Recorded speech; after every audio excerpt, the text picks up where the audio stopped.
สบายดีมื้อนี้แอดมินจะนำเสนอเกี่ยวกับการสร้างรายการเลือกหรือว่า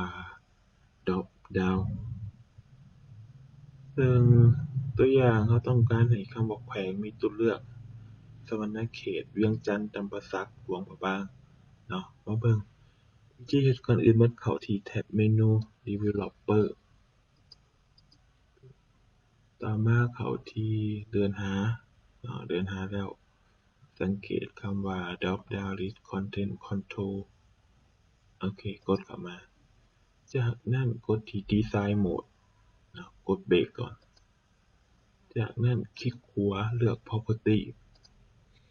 จากนั้น Title อาจจะใส่ชื่อหยังก็ได้ตัวอย่างรายการเลือกแบบนี้ต่อมาเรามาแอดค่าเส้นสวรรณเขต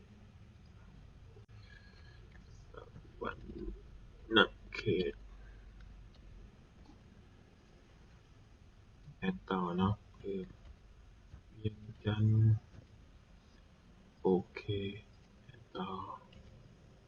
จำปาสักหลวงพระบาง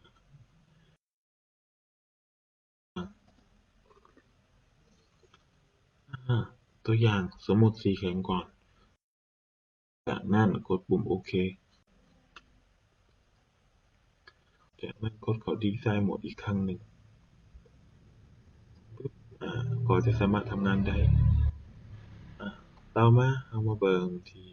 ชุดไอเทม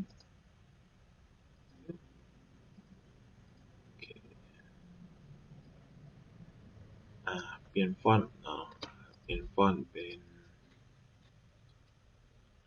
สระอุทีเทน่าโอเคต่อมาลองเลือกวินจันทน์ก็จะออกมาลักษณะนี้ก็คือเฮ็ดให้เราสะดวกอีกแบบหนึ่งโดยที่บ่ต้องพิมพ์ซ้ำๆลองทดลองเบิ่งตัวอย่างต้องการเพิ่มเข้าไปอีกก็คือเข้ามาที่ Developer โอเคกด Design Mode คลิกขวา Property Add